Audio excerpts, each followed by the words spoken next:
Hello friends, welcome to Radhe Krishna study room. Please subscribe my channel, like it and share it. Today our topic is oogenesis. इस video में हम पढ़ेंगे oogenesis क्या होती है. Oogenesis is the formation of female gamete, means oogenesis is the formation of ova. तो ओवा की फॉर्मेशन कैसे हो रही है उस प्रोसेस को हम oogenesis बोलते हैं. चलिए देखते हैं. नेक्स्ट, oogenesis मैंने बताया है कि oogenesis is the formation of female gamete, means ओवा, एग या फिर ओवम. अब जो ओवा है वो नॉन मोटाइल होता है, लार्ज इन साइज़ होता है, राउंडेड स्ट्रक्चर होती है उसकी. और जो ये oogenesis प्रोसेस है ये डिसकॉन्टीन्यूस प्रोसेस है. ये डिसकॉन्टीन्यूस प्रोसेस क्यों है ये मैं आगे बताऊँगी आपको. oogenesis के जनरली 3 फेज़ होते हैं: multiplication phase, growth phase and maturation phase. ये 3 फेज़ हमने स्पर्मेटोजेनेसिस में भी पढ़े हैं.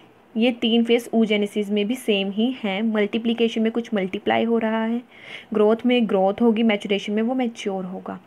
अब हमारे पास जो मल्टीप्लिकेशन फेज़ है ये हमारे पास जब फीमेल चाइल्ड मदर वॉर्म में होती है, उसकी एम्ब्रियोनिक लाइफ के टाइम पे ही ये मल्टीप्लिकेशन फेज़ स्टार्ट हो जाता है.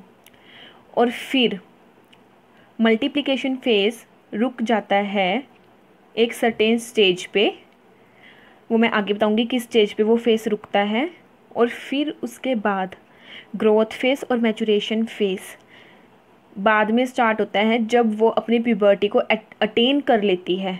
मींस कुछ उसका जो मल्टीप्लिकेशन फेज़ है वो तो हो रहा है एम्ब्रियोनिक लाइफ में, और जो ग्रोथ और मैचुरेशन फेज़ है वो उसका हो रहा है प्यूबर्टी के टाइम पे, जब वो प्यूबर्टी अटेन कर लेती है.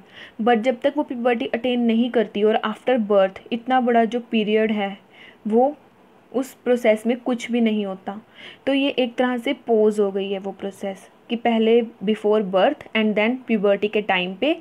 तो इसलिए ये डिसकॉन्टीन्यूस प्रोसेस है. बट उसमें क्या था स्पर्मेटोजेनेसिस में कि एक बार स्पर्म की फॉर्मेशन स्टार्ट हुई तो वो थ्रू आउट द लाइफ रहती है, इसलिए वो कॉन्टीन्यूस प्रोसेस थी. चलिए नेक्स्ट देखते हैं मल्टीप्लिकेशन फेज़. अब मल्टीप्लिकेशन फेज़ क्या होता है, नाम से ही क्लियर हो रहा है कि कुछ मल्टीप्लाई होगा यहाँ पे. This phase takes place during foetal development. मैंने बताया है कि जब वो फीमेल चाइल्ड मदर वॉर्म में होती है तभी ये मल्टीप्लिकेशन फेज़ स्टार्ट हो जाता है. तो मीन्स ड्यूरिंग फीटल डेवलपमेंट ही ये फेज़ स्टार्ट हो रहा है. अब हमारे पास ओवरी में कुछ जर्मिनल एपिथेलियम सेल्स होते हैं जो बहुत बड़े होते हैं और उनके न्यूक्लियाई भी बहुत बड़े होते हैं. ये डिप्लॉइड इन नंबर होते हैं, मीन्स 2n होते हैं. ये germinal cells mitotic division show करते हैं और बहुत सारे जर्म सेल्स को प्रोड्यूस कर देते हैं जिसको हम ऊगोनिया बोलते हैं या एग मदर सेल्स. अब जो एग मदर सेल्स और ऊगोनिया फॉर्म हुए हैं वो भी हमारे पास 2n इन नंबर होते हैं, डिप्लॉइड. देखिए ये हमारे पास ओवरी में जर्मिनल एपिथेलियल सेल्स थे जो 2n इन नंबर थे. इन्होंने माइटोसिस डिवीजन शो की और ऊगोनिया फॉर्म कर दिए या एग मदर सेल फॉर्म कर दिए. अब एग मदर सेल्स ने भी माइटोसिस डिवीजन शो की और बहुत सारे ऊगोनियाज बना दिए और ये सारे 2n इन नंबर है, मीन्स ये सब डिप्लॉइड इन नंबर है.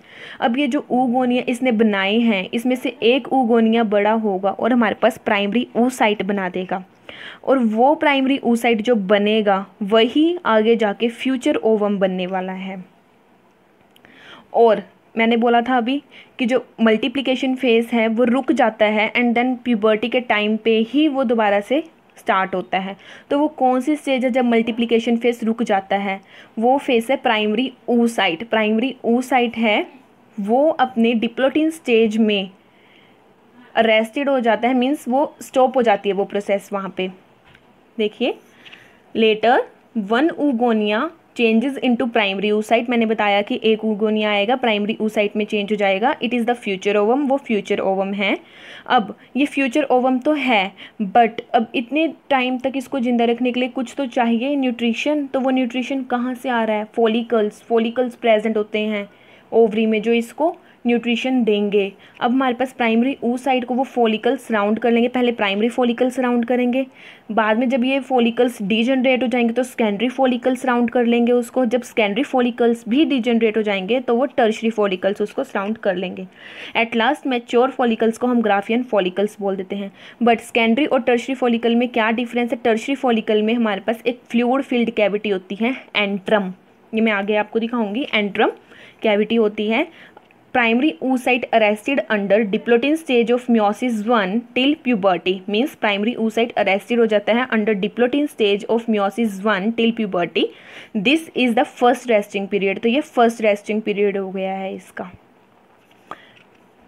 अब है ग्रोथ फेज। ग्रोथ फेज बहुत लॉन्ग होता है oogenesis में, देन स्पर्मेटोजेनेसिस से भी बहुत बड़ा ग्रोथ फेज है इसमें।